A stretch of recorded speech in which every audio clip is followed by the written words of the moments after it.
Teman-teman yang dirahmati Allah Subhanahu wa taala, enggak bakalan kecewa kalau bersandar kepada Allah. Itu enggak bakalan.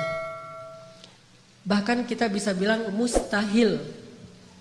Mustahil seseorang itu kecewa gara-gara berpegang, bersandar, menyerahkan dirinya kepada Allah. Itu mustahil. Bukan seperti itu sunnatullah. Karena siapapun yang berserah diri kepada Allah, maka dia telah berpegang kepada tali yang paling kokoh. Wa man yuslim wajhahu ila Allah, wa man yuslim wajhahu ila Allah wa huwa muhsin, faqad istamsaka bil urwatil wuthqa. Wa ilallahi aqibatul umur. Siapa yang menyerahkan dirinya kepada Allah dan dia senantiasa berbuat baik, maka sesungguhnya dia telah berpegang kepada tali yang paling kokoh, dan kepada Allah segala urusan dikembalikan. Jadi enggak ada orang yang kecewa kalau dia berpegang kepada Allah. Masalah apapun, masalah rezeki, masalah jodoh, terutama yang kedua. Kalau kita bergantung kepada Allah dalam urusan jodoh, maka insya Allah kita nggak akan kecewa. Mak comblang yang paling baik itu adalah Allah. Kalau mak comblangnya ustadz, kadang-kadang ngecewain. Ustadz, ini CV saya. Oh ya, kriteria yang kamu cari seperti apa? Saya mah nggak susah-susah Ustadz, standar-standar aja. Ya standar yang gimana? Yang tingginya 180, yang kulitnya bening, sampai kalau minum kelihatan airnya ngalir gitu. Transparan. Kemudian yang hidungnya seperti pedang, yang matanya seperti bidadari. Tahu mata bidadari? Belum. Besar dan sayu, tapi enggak belok. Belok apa deh? Sudah pernah lihat Ustaz? Ada di rumah saya. Oh iya.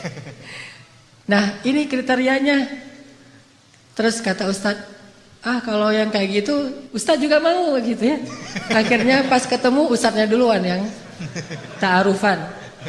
Ini kalau mak comblangnya manusia. Tapi kalau mak comblangnya Allah, jauh lebih meyakinkan dan gak bakalan kecewa. Dengan kriteria apapun, wa huwa ala kulli syai'in qadir.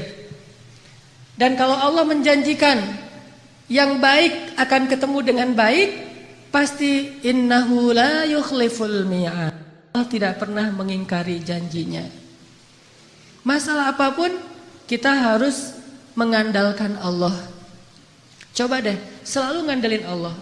Bahasa gampangnya gini, udah tenang aja, ada Allah, itu.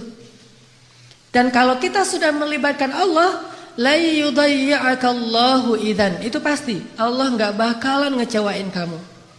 Kalau udah ngandelin Allah, ini gimana nih? Udah tenang aja, ada Allah.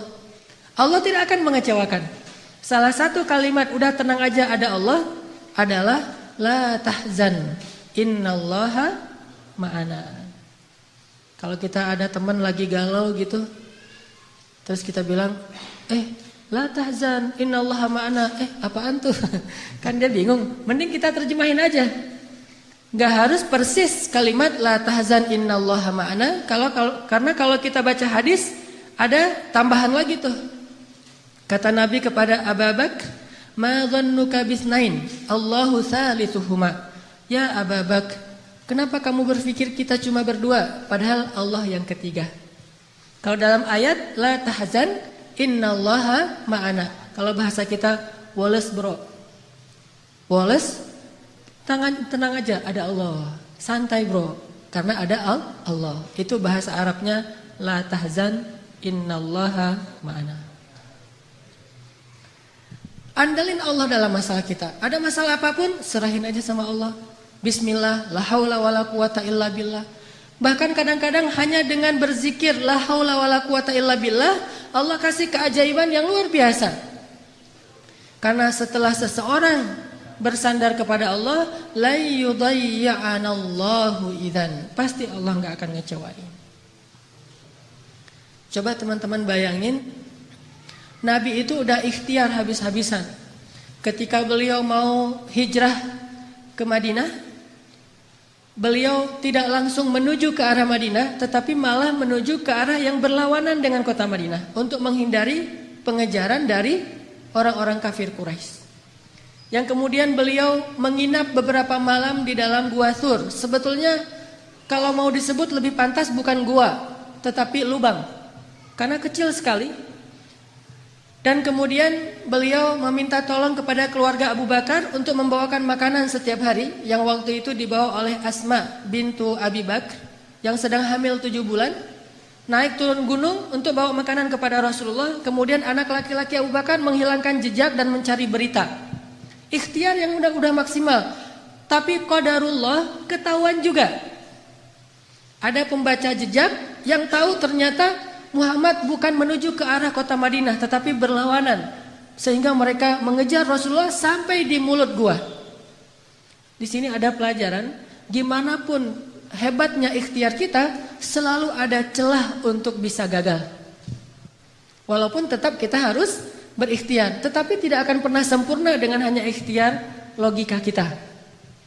Akhirnya musuh berada tepat di mulut gua, yang kemudian kalau ada sebuah riwayat hadis, walaupun sebagian ulama mengatakan ini riwayat yang kurang kuat, bahwa ada laba-laba membuat sarang di mulut gua, sehingga orang-orang berpikir gak mungkin manusia masuk tanpa merusak sarang laba-laba. Ada lagi hadis yang mengatakan ada merpati yang membuat sarangnya juga di mulut gua. Gak mungkin orang masuk tanpa merusak sarang merpati, dan seterusnya. Tetapi di atas semua itu, Allah Subhanahu wa ta'ala lah yang menjadikan pandangan mereka tidak mengarah kepada Rasulullah sallallahu alaihi wasallam dan Abu Bakar. Ketika mereka berada tepat di mulut gua, kalau mereka mau ngelihat ke bawah sedikit saja melongo, itu sudah kelihatan Rasulullah dengan Abu Bakar. Tetapi Allah palingkan wajah mereka. Mereka melihat ke seluruh penjuru kecuali ke bawah kaki mereka. Sampai Abu Bakar udah khawatir sekali. Kalau bahasa kita mungkin udah galau berat nih. Kemudian Abu Bakar mengatakan, ya Rasulullah, kalau mereka ngelihat ke bawah nih pasti kita ketahuan. Abu Bakar tidak takut kepada mereka. Abu Bakar khawatir terhadap keselamatan kekasih beliau, yaitu Rasulullah. Bukan Abu Bakar yang penakut. Apalagi Rasulullah. Hanya khawatir terhadap Rasulullah. Jangan-jangan kan kalau ketahuan Rasulullah akan disakiti. Dan Abu Bakar gak rela banget Rasulullah ada yang menyakitinya. Sehingga Abu Bakar galau berat, khawatir sekali. Dan dengan tenang Nabi mengatakan, ma dhannuka bisnaini ya Abu Bakar. Kenapa kamu pikir kita hanya berdua? Allahu thalithuhuma, la tahzan, innallaha ma'ana. Dengan kalimat itu, akhirnya musuh tidak melihat ke arah mereka dan Allah berikan keselamatan bagi mereka. Ini kalau kita bersandar kepada Allah. Setelah selesai Rasulullah dan Abu Bakar menginap beberapa malam di Gua Thur, lalu melanjutkan perjalanan ke kota Madinah, ternyata pengejaran terhadap Rasulullah itu belum selesai. Belum berhenti. Muncullah seorang pembaca jejak baru namanya Suraqah bin Malik. Masih kafir dan dia mengejar hadiah 100 ekor onta dari Abu Jahal kalau dia dapat membawa pulang Muhammad hidup atau mati. 100 ekor onta. Teman-teman tahu harga 1 ekor onta? 1 ekor onta itu kalau onta yang dipakai berdagang, bukan onta yang dipakai nyembelih. Kalau yang dipakai nyembelih paling 40 juta, 50 juta. Kalau yang dipakai untuk perjalanan berdagang, 1 ekornya itu 300 juta. 1 ekor ontanya 300 juta, jadi puluhan miliar. Sehingga orang Arab di Saudi, di Irak, di Emirat dengan menjual 2 ekor onta atau 3 ekor onta, mereka bisa beli Alphard. Jadi biasa bagi mereka. Jual 10 ekor onta, beli Ferrari. Kalau kita nabung sampai meninggal, akhirnya jadi warisan, ditabung lagi nggak dapat. Jual kambing, jual sapi, jual segala macam. Karena onta itu harganya mahal, apalagi onta merah bisa sampai 700 juta. Kalau yang di Dubai itu sering diperlombakan, itu onta-onta yang berkualitas, itu 1 ekornya bisa di atas 1 miliar. kuda aja bisa sampai 3 miliar ya. Makanya Abu Jahal menawarkan, siapa yang bisa membawa pulang Muhammad hidup atau mati, saya kasih 100 ekor unta yang terbaik. Akhirnya Suraqah bin Malik semangat mencari Rasulullah SAW. Dia baca jejak di setiap penjuru padang pasir. Karena dia berpengalaman membaca jejak, dia lihat langit, dia lihat pasir yang terbang gara-gara ada orang yang berjalan cepat di padang pasir. Dia lihat merpati, dia lihat alam. Akhirnya dia menemukan Nabi SAW dengan Abu Bakar. Ketemu. Begitu sudah dekat, kemudian tiba-tiba dengan takdir Allah, Allah memperlihatkan kekuasaannya. Kuda yang ditunggangi oleh Suraqah terperosok dan jatuh. Kemudian Suraqah bangkit, naik lagi ke atas kudanya, dan kudanya tidak mau berjalan. Kuda itu seperti melawan sehingga Suraqah jatuh sampai 3 kali. Allah ala kulli syai'in qadir. Serahin sama Allah. Akhirnya Suraqah berjalan kaki, nggak menyerah. Kudanya nggak mau jalan, dia nggak pundung, dia nggak menyerah. Akhirnya dia jalan kaki. Dia kejar Rasulullah dengan berjalan kaki. Setelah mendekat kepada Rasulullah, tiba-tiba Rasulullah mengatakan, ya Suraqah, bagaimana pendapat kamu kalau kamu memakai pakaian khusus Raja Persia? Kata dia, pakaian Raja Persia? Ya, kata Rasulullah. Mau, kata Suraqah. Kata Rasulullah, kalau begitu halaulah orang-orang yang ingin mengejar kami. Kelak kamu akan memakai pakaian Persia, Raja Persia. Sehingga akhirnya Allah Subhanahu wa taala membolak-balikan hati manusia. Yang tadi marah kepada Rasulullah, benci kepada Rasulullah, ingin mengambil keuntungan dari menangkap Rasulullah, Allah balikkan hatinya tiba-tiba menjadi pendukung Rasulullah SAW. Walaupun belum beriman, tapi dia mendukung Rasulullah. Dia lupa dengan 100 ekor unta. Coba bayangkan secara logis, 100 ekor unta itu sudah jelas. Yang menawarkannya Abu Jahal, orang paling kaya di Mekah. Sedangkan pakaian Persia yang nawarinya seorang laki-laki yang bahkan dari kampung halamannya aja terusir. Dan bagaimana dia akan berikan jubahnya Raja Persia kecuali dengan cara menaklukkan negeri Persia. Dan bagaimana dia akan menaklukkan Persia sedangkan di rumahnya aja, di kampungnya aja dia dalam keadaan lemah dan terusir. Ini kan gak logis. Kok bisa Suraqah percaya sama Muhammad yang dalam keadaan terusir, memberi janji yang aneh, tapi dia meninggalkan janji-janji Abu Jahal 100 ekor unta yang paling realistis. Ini kebesaran Allah Subhanahu wa taala. Dan ini juga sebagai bukti Rasulullah itu benar-benar al-amin, as-sadiqul masduq, orang yang selalu dipercaya bahkan oleh musuhnya. Suraqah lebih percaya kepada Nabi walaupun Nabi terusir dengan janji yang aneh itu daripada kepada Abu Jahal yang realistis. Sehingga akhirnya Allah menyelamatkan Rasulullah dan Abu Bakar sampai di Madinah.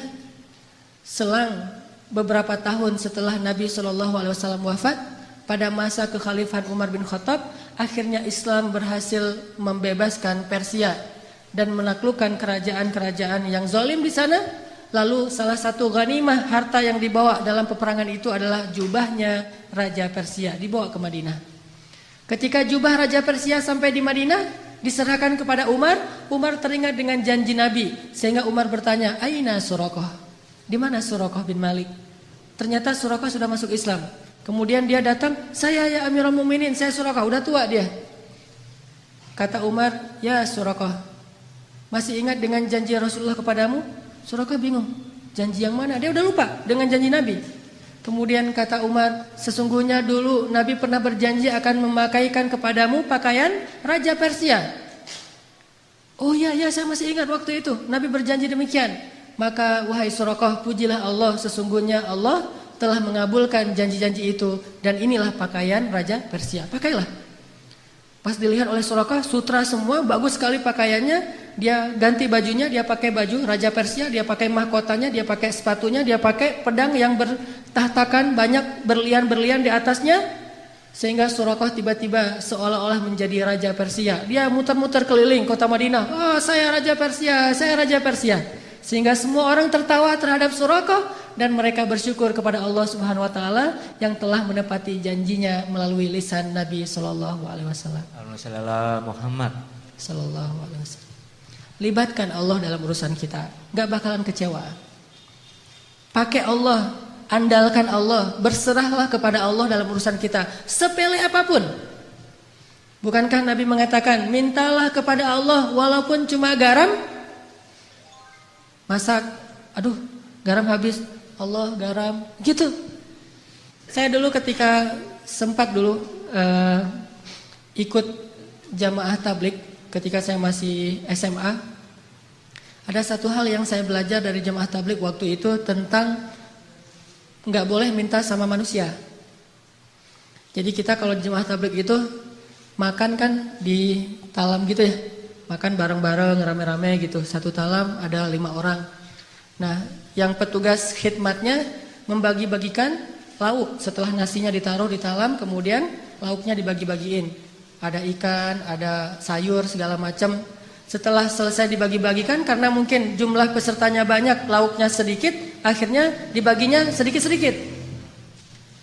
Pas kita lagi makan, ikannya habis, maka kalau pengen minta tambahan ikan, nggak boleh minta kepada petugas, mintanya ke Allah. Jadi itu SOP di jamaah tablik yang dulu saya pernah ngalamin. Kalau ada masalah mintanya ke Allah. Jadi kalau kita kurang lauk, Allah ikan ya Allah. Akhirnya dia dengar, oh ikan datang, Masya Allah, Allah datangkan ikan gitu. Walaupun agak lucu, tetapi sebetulnya ini mengajari tentang berharap kepada Allah. Memang lucu sih awalnya, tapi lama-lama benar-benar kerasa di hati. Begitu kurang sedikit, Allah ini sayurnya kurang sedikit ya Allah, maaf ya Allah. Akhirnya datang sayur, Masya Allah, Alhamdulillah gitu. Sampai ada teman yang lagi masak dan dia emang chef yang udah hijrah, kemudian ikut kayak jamaah tabligh gitu. Masakannya enak. Teman-teman yang lain nanya, ini cara masaknya gimana kok enak banget? Oh gampang masaknya. Gimana? Siapkan sayur segala macam, udah gitu masukkan ke dalam air, setelah itu beri garam sedikit, kemudian minta kepada Allah, ya Allah kasih enak ya Allah. Nanti Allah kasih enak. Ternyata tipsnya adalah minta kepada Allah. Walaupun dia mungkin punya bumbu rahasia, tapi dia nggak mau bicara tentang asbab. Dia mau bicara tentang hakikat. Minta sama Allah buat enak. Sehingga Nabi mengatakan, mintalah kepada Allah walaupun cuma garam. Mintalah kepada Allah walaupun cuma garam. Bercermin habis mandi, aduh ya Allah jerawat, gimana ya biar ini hilang. Minta sama Allah jerawat, minta ke Allah untuk dihilangkan. Siapa ada sahabat yang penyakit kulit terus minta kepada Allah dihilangkan? Tabi'in maksudnya. Uwais Al-Qarani yang menggendong ibunya kemana-mana. Dia punya penyakit kulit di seluruh tubuhnya. Terus dia berdoa, ya Allah hilangkan penyakit kulit saya, sembuhkan saya. Kecuali sebagian kecil saja di bagian pusar. Jadi ada syarat buat dia dalam berdoa. Hilangkan semuanya kecuali sebagian di perut. Kenapa? Supaya kalau saya lihat bekas sakit di perut ini, saya teringat dengan nikmat bahwa Engkaulah yang menyembuhkan. Tiba-tiba sembuh semuanya kecuali di bagian perut. Sehingga Nabi berkata, sesungguhnya sebaik-baik tabi'in adalah Uwais Al-Qarni. Padahal Nabi nggak pernah ketemu Uwais, tapi tahu namanya dan memberi berita tentang dia. Ini mungkin satu-satunya tabi'in yang disebut namanya oleh Nabi. Nggak ketemu tapi kenal. Mukjizat. Sebaik khairut tabi'in Uwais Al-Qarni. Sebaik-baik tabi'in Uwais Al-Qarni. Kalau kalian sempat temuilah dia, ciri-cirinya dia punya bekas penyakit kulit di perutnya. Dia orang yang tidak dikenal di negerinya. Dan mintalah doa dari dia, sesungguhnya doa Uwais tidak ditolak oleh Allah Subhanahu wa taala. Jadi masalah sepele apapun minta sama Allah. Makanya dalam Islam kita mengenal doa sehari-hari. Mau keluar, bismillahirrahmanirrahim, Allah, la haula wala quwata illa billah. Tambah dengan doa syafaat. Mau makan, bismikallahumma amutu wa ahya. Ya, salah. Jadi tidur gitu. Mau tidur ada doanya. Bahkan kalau Nabi baca doa tidur aja panjang banget tuh. Allahumma alja'tu dhahri ilaik wa fawattu amri ilaik, dan seterusnya dan seterusnya. Amantu bi kitabikal ladzi anzalt wa bi rasulikal ladzi arsal bismikallahumma amutu wa ahya. Mungkin kalau kita nggak hafal, ya udah bismillahirrahmanirrahim aja gitu. Standar lah ya.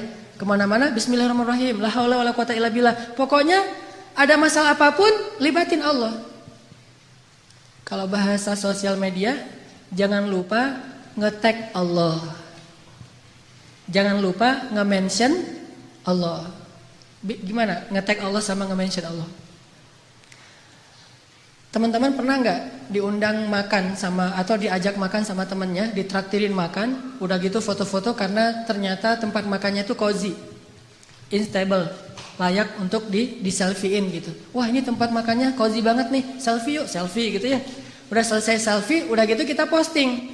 Selfie-nya sama siapa? Bareng dengan teman yang nraktirin kita. Setelah selesai selfie kita posting.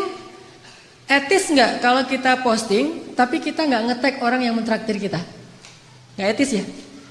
Pasti kita di captionnya tuh nulis, alhamdulillah hari ini makan enak di tempat yang cozy banget. Makasih ya buat siapa gitu kan? Yang udah nraktirin saya kan gitu nge-tagnya. Begitu juga ketika kita menikmati rezeki dari Allah, agak kurang etis kita makan enak tapi Allah nggak di-tag gitu. Cara nge-tag Allah, Bismillahirrahmanirrahim.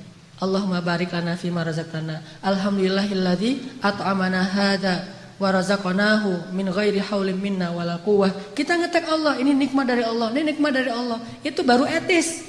Kita ngeposting banyak nikmat tapi Allahnya nggak di-tag. Ke manusia aja nggak enak, apalagi kepada Allah. Kalau nge-mention Allah, ada sesuatu yang indah, Masya Allah, Subhanallah, Allahu Akbar dan segala macam. Jadi setiap kali ngelihat sesuatu yang keren, kita mention. Kayak kita lagi ngelihat sesuatu yang viral di sosial media, akhirnya karena ini bagus banget videonya, inspiring, lucu, kece gitu, akhirnya kita mention ke teman kita, lihat yang ini, di mention @fulan, gitu kan ya. Maka setiap kali kita ngelihat sesuatu dari ciptaan Allah yang kece, yang keren, yang luar biasa, harusnya kita mention Allah, Masya Allah. Jadi kalimatnya tuh seolah-olah Masya Allah, Subhanallah, Alhamdulillah, aja terus. Karena kita ingin menghargai Allah. Ini artinya melibatkan Allah. Siapa yang melibatkan Allah dalam urusannya, maka Allah akan tambahkan kebaikan dan keberkahan. Fadhkuruni azkurkum ana inda dhanni abdi bi. Ingat aku ingat kalian, dan aku tergantung prasangka hambaku kepadaku. Coba teman-teman perhatikan ayat yang tadi kita baca di Al-Qasas, kisah Ibu Musa.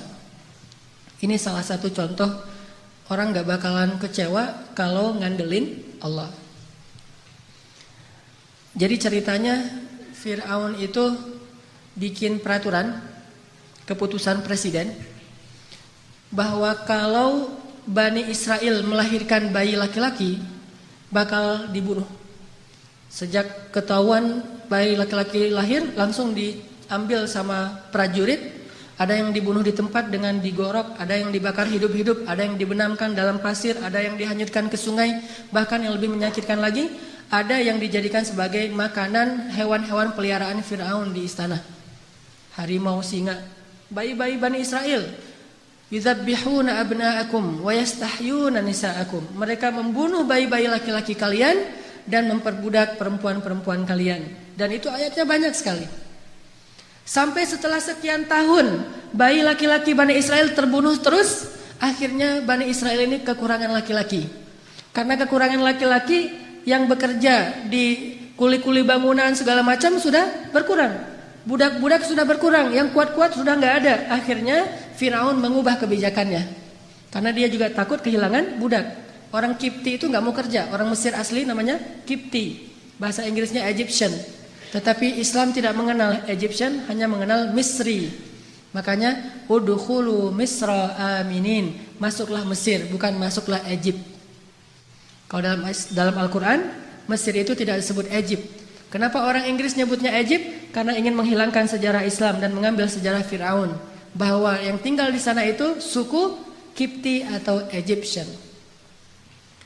Orang Egyptian ini, orang Kipti ini malas bekerja. Terbiasa santai gitu. Sehingga kalau ada masalah mereka tidak bisa ngandelin diri mereka sendiri. Selalu mengandalkan Bani Israel. Akhirnya Fir'aun mengubah kebijakannya. Yang tadi semua bayi dibunuh, sekarang kebijakannya berubah. Setahun boleh melahirkan anak laki-laki, tahun berikutnya nggak boleh. Jadi selang-seling. Dan qadarullah, Harun lahir di tahun bolehnya lahir anak laki-laki. Makanya nggak ada kisah Harun dikejar-kejar sama tentara. Dia aman.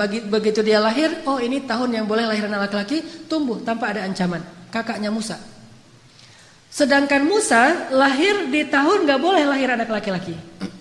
Sehingga saat Musa lahir, ibunya langsung bingung, ini bagaimana menyelamatkan bayi ini. Saya gak rela kalau bayi ini dibunuh. Ini bayi punya aura yang luar biasa, lebih daripada kakaknya Harun, padahal dua-duanya nabi.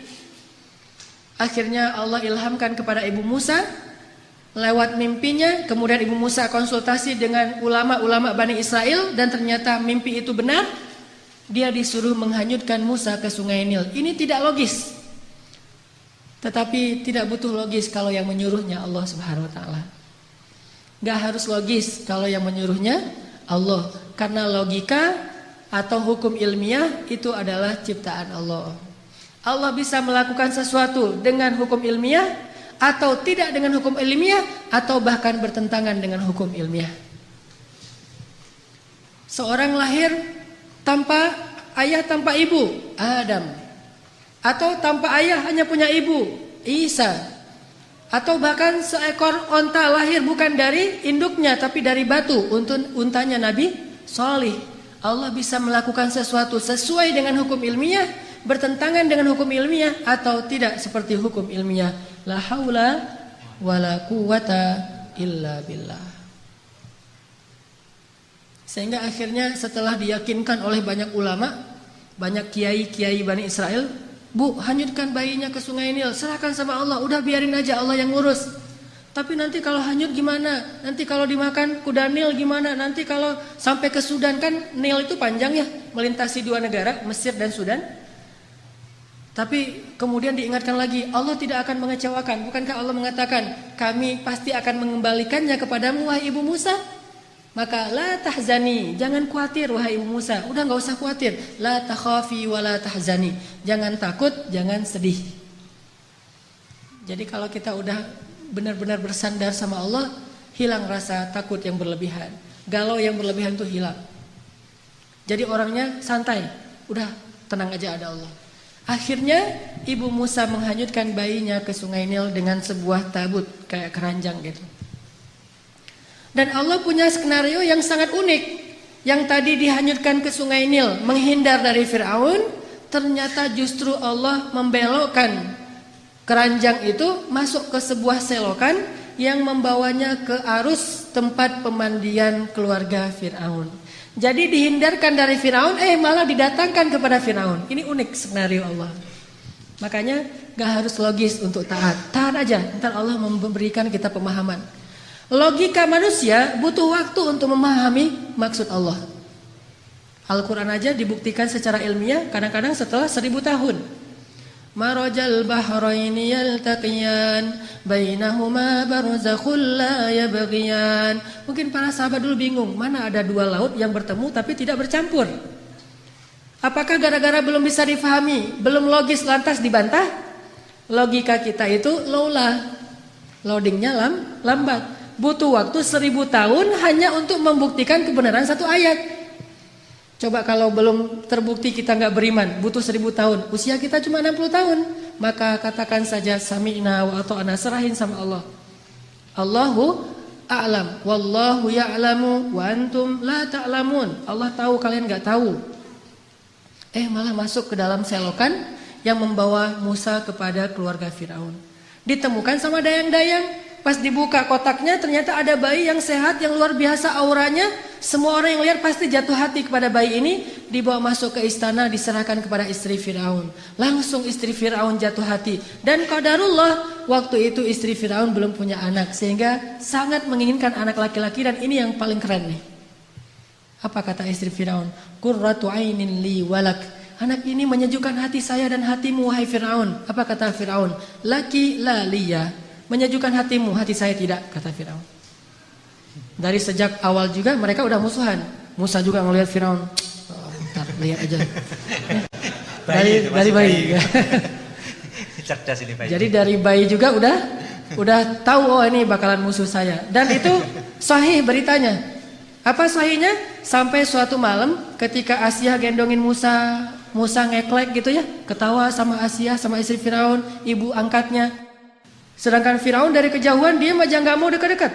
Karena Fir'aun tahu bahwa ini bayi Bani Israel yang dilempar ke sungai Nil gara-gara takut dibunuh. Dia gak rela. Cuman karena dia terlalu sayang sama istrinya yang cantik dan tidak punya anak, dia sabar. Nanti kalau udah gede bakalan dibunuh. Itu rencana Firaun. Sehingga akhirnya Asia bilang pada Firaun, ya Azizi, itu panggilan Firaun dari istrinya. Wahai suamiku tercinta, ya Azizi, coba kamu gendong bayi ini, dia lucu loh. Kamu selama ini mungkin belum pernah coba aja, coba gitu. Diantarkan kepada Firaun, kata Firaun, moh gitu ya. Bahasa Arabnya moh. Enggak gitu. Enggak, kamu coba aja. Akhirnya karena dipaksa sama istrinya, dia pegang sama Firaun. Begitu dipegang, Musa yang tadi ngeklek, ketawa, tiba-tiba cemberut. Tadi ini orang wajah Firaun gitu kan, musuh saya. Langsung berubah wajahnya Musa, sehingga Firaun nanya pada Asia, ya Asia ini kenapa dia tiba-tiba kok cemberut sama saya? Kata Asia, mungkin kalian belum terlalu dekat. Coba kamu dekap lagi, kan ini baru pertama digendong. Oh gitu, didekapin. Pas udah didekapin agak dekat ke wajahnya Firaun, Musa mengambil janggut Firaun, ditarik sampai copot janggutnya tercabut janggutnya Firaun. Orang zaman dulu raja-raja kan janggut Firaun tuh panjang yang terbentuk gitu kan ya, yang kayak kotak gitu. Itu ditarik sama Musa, banyak dari janggut-janggut Firaun itu sampai tercabut, rontok dan mengeluarkan darah sehingga Musa dilempar oleh Firaun karena Firaun marah kepada Musa. Dari kecil juga mereka udah musuhan. Dan Musa itu dari kecil juga lebih daripada Hercules, udah punya kekuatan. Nabi paling kuat tuh Musa. Pas dilempar, akhirnya Asia sedih mengambil bayinya, didekap, Musa nangis seperti bayi biasanya. Firaun mengatakan, besok akan saya bunuh nih bayi. Ternyata dia benar nih, seperti dalam mimpi saya. Anak ini yang sepertinya akan mengganggu kekuasaan saya. Besok harus saya bunuh. Kata Asia, jangan, dia kekasih saya, jangan segala macam. Sekarang Firaun sudah murka.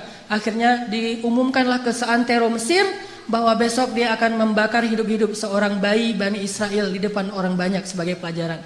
Terkumpullah orang di lapangan besar di depan istana. Pada subuh hari itu Allah memberi ilham kepada Asia sebuah ide. Begini cara Allah menolong hambanya. Ketika mau dibunuh oleh Firaun, Asia bilang gini, wahai Azizi, saya ingin sebelum engkau menyakiti anak ini, kita buktikan dulu kejadian semalam itu murni karena memang dia sadar atau karena dia nggak ngerti, anak kecil. Kalau dia nggak ngerti, maafkanlah dia, namanya juga anak kecil. Tapi kalau dia sadar karena memang dia seperti mimpimu, maka silahkan kamu bunuh. Gimana cara ngebuktiinnya? Kata Asia, letakkan bayi ini di tengah, terus di sebelahnya ada bara api, sebelah lagi ada roti dan madu. Bayi ini sudah bisa merangkak. Kalau dia menuju kepada bara api dan memakan bara api itu, berarti dia bayi yang nggak tahu apa-apa. Maafkanlah dia. Tapi kalau dia menuju ke madu dan roti, berarti dia bayi yang sudah mengerti. Silahkan kamu bunuh dia. Ini mengambil resiko. Dan ini hanya satu-satunya cara terakhir untuk menyelamatkan Musa. Karena dipikir oleh Firaun logis juga, ya sudah, kita coba. Taruh Musa di tengah, bara api di sebelahnya, kemudian roti di sebelahnya. Musa bangkit dari duduknya, tiba-tiba menuju kepada bara api, diambil dengan tangannya, dimakan oleh Musa. Lalu dia menangis. Sejak saat itu cacatlah lidah Musa. Baru sembuh pas nanti mau berdakwah dan berdoa, Rabbi syrah li sadri wa yassir li amri wahlul 'uqdatam min lisani. Ya Allah, sembuhkanlah kekeluhan di lidah saya. Itu keluh gara-gara waktu bayi makan bara api. Tapi gara-gara makan bara api, akhirnya Firaun sadar, nih bayi emang gak ngerti apa-apa. Salah dia kalau menarik janggut saya itu karena emang dia gak ngerti. Akhirnya dibebaskan dan Musa bisa tinggal dan selamat. Begitu cara Allah menyelamatkan. Kita balik lagi ke adegan tadi, ditemukan oleh Asia. Hari pertama ditemukan, Musa nangis di istana karena haus. Udah dari sejak tadi belum minum ASI. Karena haus, akhirnya istana membuat semacam audisi menyusui. Jadi kalau di kita ada audisi Got Talent dalam segala macam, ini Got Talent menyusui. Hadiahnya berkeping-keping uang emas. Siapa yang bisa menyusui bayi istana akan diberikan harta yang sangat banyak.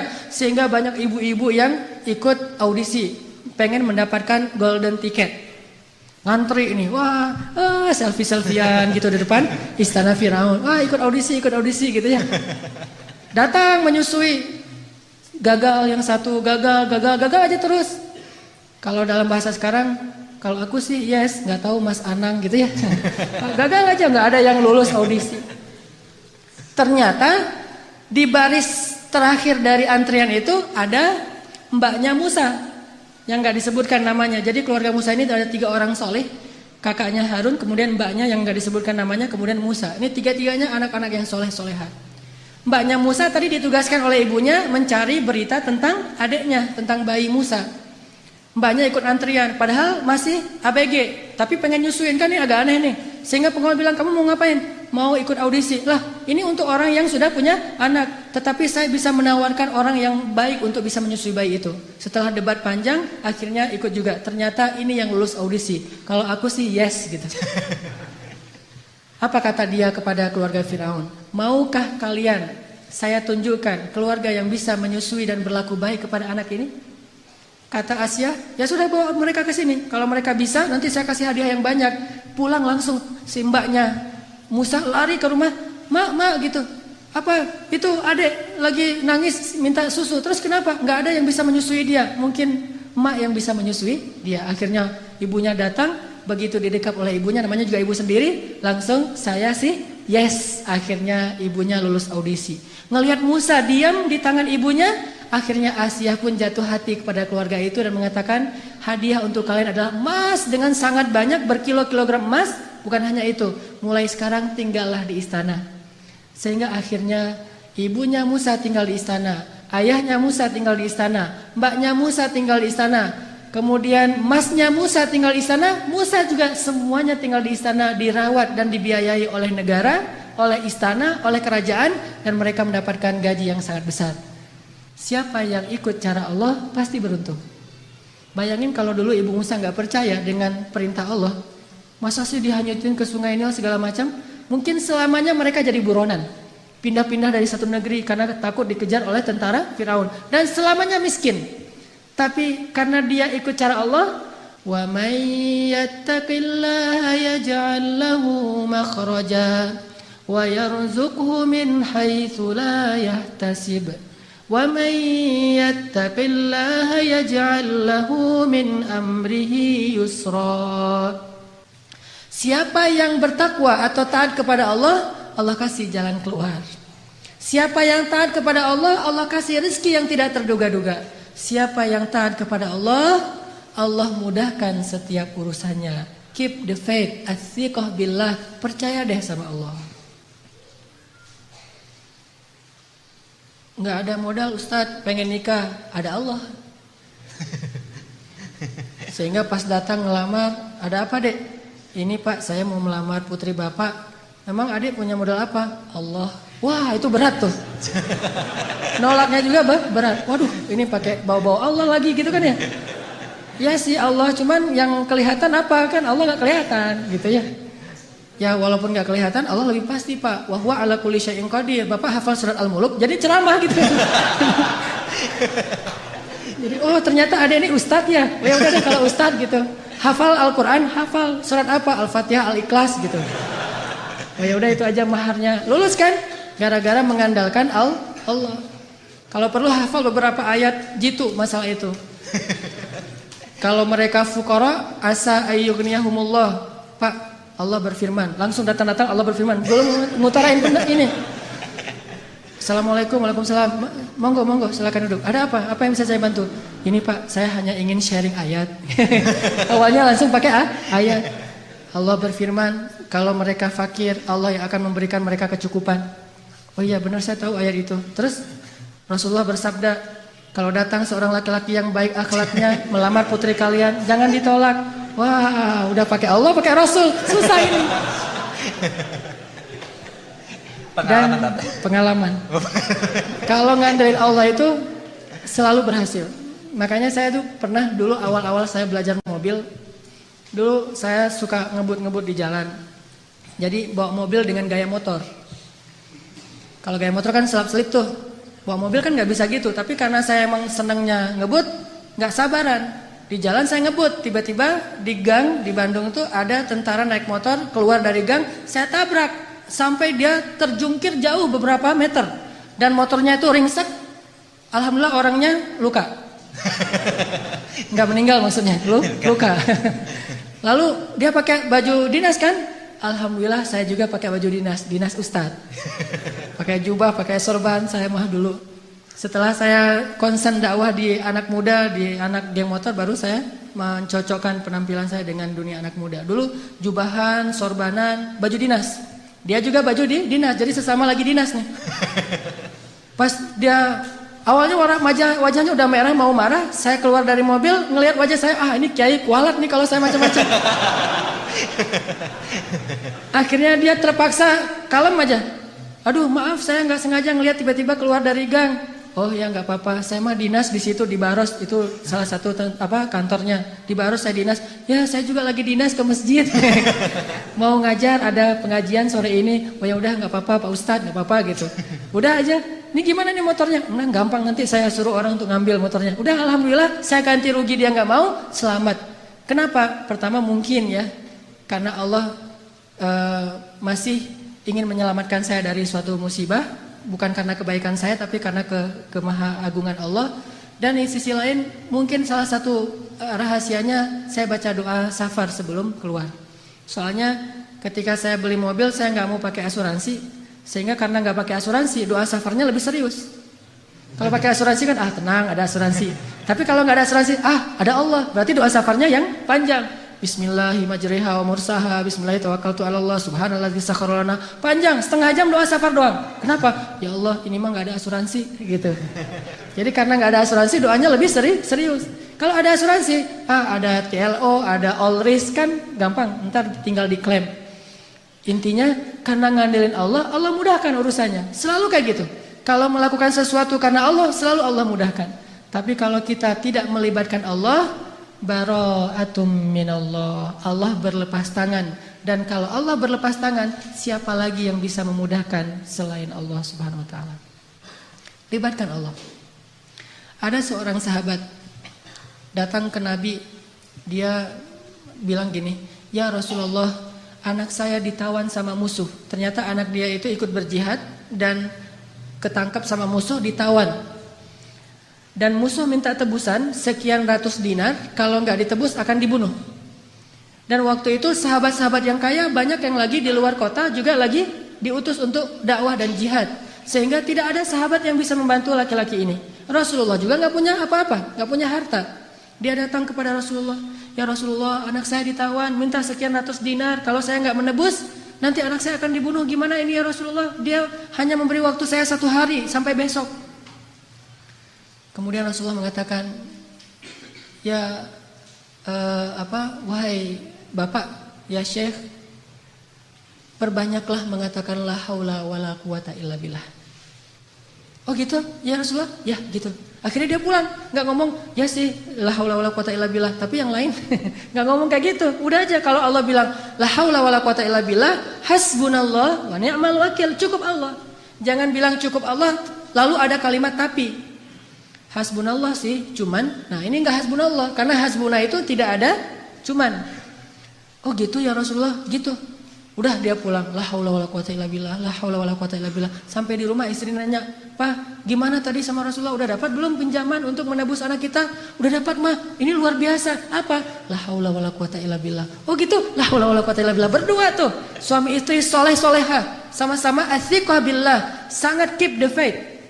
Enggak mengatakan, "Iya emang zikir, cuman uang konkretnya mana?" Nggak nanya-nanya kayak gitu. Udah aja, "Oh la haula," ya udah la haula wala quwata illa billah. Sepanjang malam mereka berzikir la haula wala quwata illa billah. Tiba-tiba waktu subuh ada yang ngetuk pintu rumah, tok tok tok, "Assalamualaikum." Terdengar suara anak laki-lakinya, pas dibuka benar anak laki-lakinya pulang dalam keadaan selamat. Dan ternyata di luar suaranya berisik, banyak suara kambing. Pas dilihat, "Itu apa itu?" "Kambing, lebih dari 100 ekor. Kemudian ayahnya bertanya, "Apa yang terjadi? Bagaimana kamu selamat dan membawa banyak kambing?" Kata laki-laki ini, "Semalam tiba-tiba ada seorang laki-laki yang berbaju putih, orangnya ganteng sekali, wajahnya bercahaya, datang melepaskan ikatan saya. Dan tiba-tiba waktu itu semua prajurit yang mengawal saya, yang menjaga saya itu tertidur pulas. Sama sekali tidak terbangun. Sehingga saya bisa dilepaskan dan bahkan bukan hanya bisa menyelamatkan diri, tapi malah bisa mengambil ghanimah, membawa lebih dari 100 ekor kambing." Bayangin, kambing 1 ekornya aja udah berisik ya. Gimana 100 ekor? Berisik gak sih? Berisik banget kan ya? 100 ekor kambing yang berisik yang lagi dibawa sama anak muda ini tidak membangunkan prajurit penjaga yang lagi tidur. Ini qadarullah. Sehingga akhirnya dia selamat dan bahkan dapat ghanimah lebih dari 100 ekor kambing dari la haula wala quwata illa billah. Bukan berarti nggak ikhtiar. Kalau ikhtiar kita udah mentok, udah maksimal, jangan menyerah, jangan berhenti. Karena selalu ada harapan di sisi Allah Subhanahu Wa Taala. Tidak pernah selesai kalau kita berserah diri kepada Allah. Selalu ada harapan. Ada lagi kisah di zaman Nabi Musa. Suatu hari Nabi Musa nanya kepada Allah. Kan Nabi Musa ini julukannya, panggilannya Kalimullah, orang yang bisa ngomong langsung kepada Allah. Jadi kalau ada butuh apa-apa Nabi Musa mah tinggal miss call Allah. Ya Allah, langsung Allah ngangkat. Ada apa Musa gitu. Kayak kita telepon gitu ya. Enggak bisa ngelihat langsung tapi bisa telepon langsung. Begitu Nabi Musa calling, langsung Allah, ada apa Musa? Gini ya Allah, saya pengen nanya. Jadi Musa sering ngobrol sama Allah. Nanya apa? Saya pengen tahu di antara umat saya itu siapa yang paling rendah kedudukannya di matamu? Yang paling levelnya paling rendah. Kata Allah, itu tuh laki-laki seorang kakek yang buta, yang dia itu masbuknya istiqomah banget dalam sholat. Paling istiqomah dalam masbuk. Gak pernah dia sholatnya tepat waktu, pasti masbuk. Ini orang yang paling istiqomah di zaman Musa. Istiqomah dalam kemasbukan.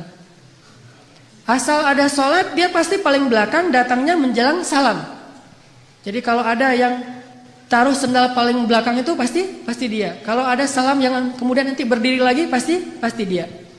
Orang yang selalu masbuk, orang tua buta. Oh itu orang yang paling rendah. Nabi Musa nyari mana? Oh si kakek itu yang paling rendah nilainya di mata Allah. Setiap hari dilihat dia masbuk sampai suatu hari ketika selesai sholat orang itu udah nggak ada. Nabi Musa telepon Allah, Musa ada apa? Itu si kakek kemana? Kok nggak datang? Kata Allah, dia sudah meninggal dan sekarang ada di dalam surga. Nabi Musa heran, ya Allah, gimana ceritanya tuh? Kakek yang nilainya paling rendah, yang nggak ada apa-apanya, yang masbuk sejati, tiba-tiba masuk surga sejak dia meninggal. Apa yang terjadi ya Allah? Allah bilang, ya Musa, suatu hari ketika kakek ini keluar dari masjid, dari tempat ibadah, dia jalan kemudian kesesat gara-gara dia buta, sampai di sebuah tanah yang lapang. Dia menemui seorang laki-laki, kemudian dia bertanya, saya ada di mana sekarang? Laki-laki itu mengatakan, ini kamu sedang berada di tanah lapang, di sebuah lapangan, di sebuah alun-alun. Kemudian kakek ini mengatakan, tidak, sesungguhnya rahmat Allah lebih luas daripada segalanya. Kamu berada di tanah yang luas? Kata dia, tidak, rahmat Allah yang lebih luas. Hanya karena itu, kemudian Allah mengatakan, wahai Musa, sesungguhnya rahmatku mendahului kemarahanku. Sehingga dia masuk surga hanya dengan kalimat, sesungguhnya rahmat Allah lebih luas. Makanya kalau kita nge-tag Allah, nge-mention Allah, libatkan Allah dalam urusan kita, selalu beruntung. Bayangin sekedar mengatakan subhanallahi wa bihamdi subhanallahil azim. Langsung Allah sediakan pohon-pohon kurma yang sangat banyak di dalam surga. Begitu kita baca la haula wala quwata illa billah, Allah sediakan kunuz, harta yang ditaruh di dalam sebuah box yang sangat besar, disimpan di bawah arasy Allah Subhanahu wa taala. Mudah sekali. Karena kalau kita melibatkan Allah, yuridullahu bikumul yusra wala yuridu bikumul usr. Salah kalau orang bilang, aduh gak usah bawa-bawa Allah lah, jadi susah. Enggak. Justru kalau kita bawa-bawa Allah jadi mudah. Karena Allah itu pada dasarnya pengen memudahkan kita, enggak pengen nyusahin kita. Yuridullahu bikumul yusra wala yuridu bikumul usr. La yukallifullahu nafsan illa wus'aha.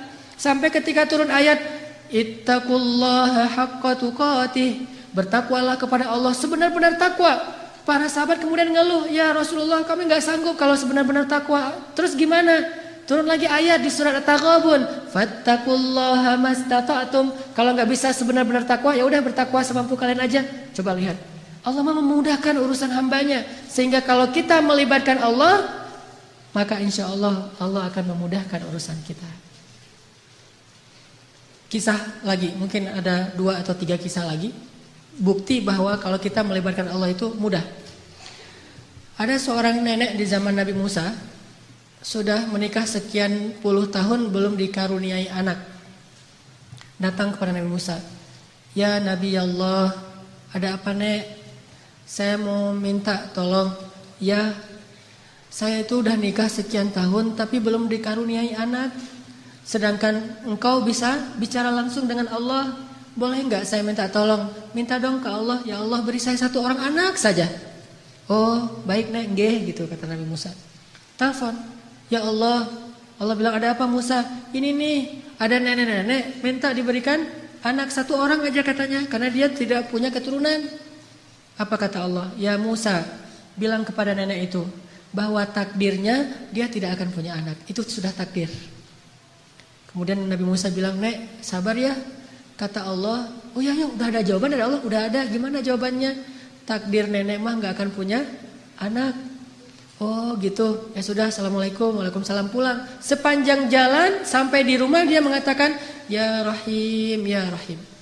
Memang takdir saya tidak akan punya anak, tetapi engkau maha rahim, beri saya anak ya Rahim." Jadi dia ngeyel gitu. Terus saja minta sama Allah dengan bahasa yang lembut, "Ya Rahim, ya Rahim." Besok datang lagi ketemu Nabi Musa, "Assalamualaikum." "Waalaikumsalam." Nenek yang kemarin, ada apa nek?" gitu. Sama Nabi Musa masih yang kemarin gitu. "Apaan?" "Minta dong ke Allah lagi supaya dikasih anak." "Lah kan udah kemarin katanya takdirnya gak akan punya anak." "Ya siapa tahu sekarang berubah." Ini nenek nih, sikoh billah, yakin banget sama Allah. Karena gak mau ngecewain, walaupun Nabi Musa juga udah tahu takdirnya kayak gitu. Ya udah, Nabi Musa telepon lagi, "Ya Allah, ini si nenek yang kemarin." "Oh ya Musa, jawab aja kayak kemarin." "Oh dia gak akan punya anak." "Nek, saya bilang juga apa? Takdirnya nenek gak akan punya anak. Udah bersabar aja." "Oh gitu ya. Ya udah, assalamualaikum." "Waalaikumsalam." "Ya Rahim, ya Rahim." Terus aja gitu. Datang lagi nenek yang sama, "Nek, sama jawabannya." Belum ngomong juga udah dikasih tahu jawaban. Tapi kata nenek, "Coba minta lagi, mudah-mudahan Allah udah mau ngasih sekarang." "Ya Allah, nenek yang kemarin datang lagi, wahai Musa, takdirnya gak akan punya anak. Nek, memang udah takdirnya kayak gitu. Sabar aja. Gimana tuh caranya nek? Udah takdir Allah gak akan bisa dirubah." "Oh gitu, ya Rahim, ya Rahim." Pulang terus. Setelah sekian lama gak datang-datang. Setelah beberapa bulan akhirnya dia datang bawa bayi. Gendong bayi datang ke Nabi Musa. "Assalamualaikum," gitu. "Waalaikumsalam. Nenek yang dulu." "Ya, terus itu siapa?" "Anak. Anak siapa?" "Anak saya." "Hah? Ya Allah, ini ceritanya gimana nih? Kok bisa nih nenek punya anak?" Nabi Musa nelpon Allah. "Gimana nih ceritanya nenek yang takdirnya gak bakalan punya anak tiba-tiba bawa bayi?" Kata Allah, "Ya Musa, setiap kali saya bilang takdirnya gak punya anak, dia bilang ya Rahim, ya Rahim. Dibilang lagi gak punya anak, dia bilang ya Rahim, ya Rahim. Wahai Musa, ketahuilah sesungguhnya rahmat saya mendahului takdir." Sehingga dengan rahmat Allah, Allah mengubah takdir nenek ini yang tadi gak punya anak jadi punya anak. Kalau kita baca hadis-hadis Nabi tentang kisah-kisah para anbiya itu luar biasa. Intinya adalah mereka selalu mengandalkan Allah dan selalu mendapatkan janji-janji yang Allah pernah janjikan kepada mereka. Gak pernah kecewa. Mungkin cerita terakhir yang sangat populer itu adalah cerita Siti Hajar. Ini bagi saya menakjubkan banget nih ceritanya. Nabi Ibrahim bawa Siti Hajar dari Palestina ke Mekah, melintasi gurun pasir hanya bertiga saja. Ibrahim, Hajar, Ismail kecil. Karena Allah memerintahkan Ibrahim, bawa keluargamu ke sebuah biwadin ghairi dzi zar', kepada sebuah lembah yang tidak ada kehidupan di sana, bawa ke sana. Di Bakkah yang kemudian namanya menjadi Mekah. Akhirnya Ibrahim bilang ke Hajar, "Hajar, yuk kita hijrah," gitu. "Hijrah kemana mas?" Hajar nggak nanya-nanya hijrah kemana, udah aja, "Oh hijrah, ya sami'na wa ata'na." Dibawa gitu jalan kaki melintasi padang pasir, berhenti sebentar di rest area, makan minum seadanya, lanjut lagi. Nggak pernah nanya, "Mas ini kemana sih kok nggak sampai-sampai?" Nggak pernah Hajar nanya kayak gitu. Atau nggak pernah juga dia bilang, "Mas turunin saya aja di mall itu nanti dijemput lagi." Nggak ngomong nurunin di mall mana, di rest area mana, di masjid mana, ntar kalau udah beres urusannya baru jemput lagi. Enggak, sami'na wa ata'na. Ini istri soleha banget. Ikut aja gimana kata suami. Sampai udah di lembah yang tandus, baru Ibrahim mengatakan, "Ya Hajar, disinilah tempat yang dijanjikan." tinggallah kita di sini. Ya siap, sami'na wa ata'na, tinggal bikin tenda kecil untuk bayinya. Hari kedua setelah tinggal di situ baru Ibrahim bilang, ya Hajar, saya akan kembali ke Palestina, tinggallah kalian di sini. Baru setelah sekian lama Hajar diam, kali ini Hajar udah gak kuat untuk diam, baru dia nanya, ya Ibrahim, engkau tinggalkan kami di sini bersama seorang bayi dan tidak ada siapa-siapa, bahkan air dan kehidupan pun tidak ada di sini, wahai Ibrahim. Bagaimana engkau akan tinggalkan kami? Ibrahim gak tega untuk menjawab. Akhirnya Ibrahim pergi aja tanpa berbicara. Karena Ibrahim pergi, akhirnya Hajar mengganti pertanyaannya. Dan pertanyaan kedua ini lebih benar dari pertanyaan pertama. Kalau pertanyaan pertama, gimana engkau meninggalkan kami sendiri? Pertanyaan yang keduanya adalah Hajar tanya kepada Ibrahim, ya Ibrahim, Allahu amaraka bihada? Apakah Allah yang menyuruhmu melakukan ini? Ibrahim mengangguk, ya ini perintah Allah. Apa kata-kata Hajar? La yudayyi'anallahu idzan. Kalau begitu pergilah wahai suamiku, Allah tidak akan mengecewakan kami. Ini namanya keep the faith. Kalau udah libatin Allah, berubah semuanya. Kalau tadi khawatir, galau, sedih, takut, tapi begitu nanya Allahu amaraka bihada, yang menyuruh kamu melakukan ini wahai Ibrahim? Ya kata Ibrahim, la yudayyi'anallahu idzan. Kalau gitu pergilah wahai suamiku, Allah tidak akan mengecewakan kami. Jadi kalau ada suami pergi tiba-tiba, kemana mas? Itu pertanyaannya salah, nggak usah dijawab. Tapi kalau nanyanya, mas ini Allah yang nyuruh, ya oh pergi aja. Nggak apa-apa juga sebulan, setahun, Allah tidak akan mengecewakan kami. Kemana ternyata? Ikut taklim, ikut mungkin ada itikaf di mana. Kalau Allah yang nyuruh, maka istri akan tenang. Tapi kalau bukan Allah yang nyuruh, ini kenapa mas kok pergi, Allah yang nyuruh? Bukan tuntutan sosial media. Ada yang lagi harus saya selesaikan, ada yang jadi selebgram, saya pengen deketin. Nah, ini baru namanya perlu khawatir. Tapi kalau Allah yang nyuruh, insya Allah aman. Pergilah wahai Ibrahim, Allah gak akan ngecewain kami. Ibrahim pergi, kemudian kita tahu adegannya. Ternyata kehabisan air, Ismail nangis-nangis, Hajar lari antara Safa dan Marwah. Allah gak mengecewakan mereka dan memberikan air yang tidak pernah berhenti mengalir sampai hari ini. Dan itu air mukjizat banget loh. Gimana mukjizat? Kalau lagi banyak jamaah haji atau umroh di Mekah, air itu tidak akan kekurangan. Setiap hari orang minum air Zam-Zam. Kalau saya lagi umroh tuh selain minum, bahkan setiap hari dibawa dalam botol aqua. Kita kalau pergi ke masjid itu bawa botol aqua kan ya. Terus ngisi air Zam-Zam. Di dalam hotel kita gak pernah minum air aqua dari hotel, selalu minum Zam-Zam yang dibawa dari masjid. Bayangin, dalam sehari 5 kali orang membawa air Zam-Zam setiap waktu sholat. Dan jumlah jamaahnya itu bisa sampai 3 juta kalau musim haji. Lalu ketika mereka pulang, mereka membawa minimal 5 liter air Zam-Zam di seluruh dunia. Sebanyak 3 juta orang.